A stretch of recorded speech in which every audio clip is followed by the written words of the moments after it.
This is a Saberforge Fallen lightsaber. It's a custom saber that's inspired by the design of one of the Revan lightsabers.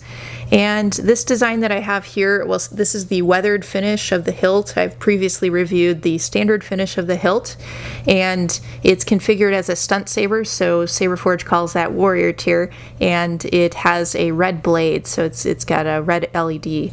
So let's check it out.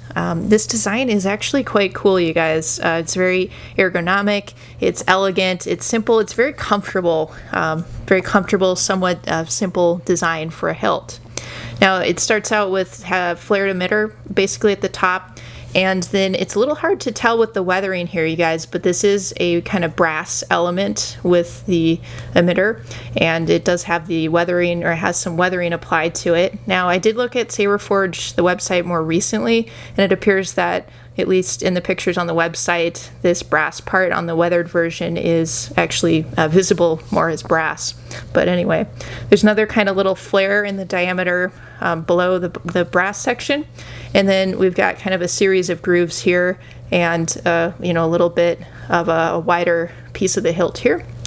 Moving down, there's just, it's a very smooth hilt overall, and we have the activation switch here, the recharge port here, and then here's the lower grip section, very smooth. I think it would be mostly a two-handed saber for holding it kind of like this.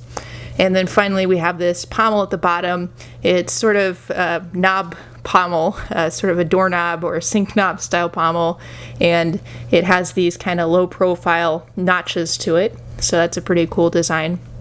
And it's sort of the most narrow section of the hilt here in the pommel, and it is a vented pommel, although the configuration that I have here, well, it's a stunt saber, so it doesn't need the vent, but it's there.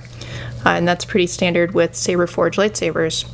But you'll notice that the Saberforge style of weathering, well, I call it kind of a tree ring style, just because you see all these sort of different kind of rings really throughout the hilt design, and they're just little different kind of thicknesses to the rings, and you have this sort of black tarnishing really to the hilt, and then also there are different parts where you see almost like a little wear added to it, especially in kind of the switch section. You see that kind of worn down area around those two holes. And then here is a brass cover tech wheel at the bottom. So it's a pretty cool hilt, you guys. This is a Revan style hilt. It's Saberforge Fallen, not to be confused with their Fallen Order lightsaber. This one predates that. But yeah, here it is, and feel free to comment below.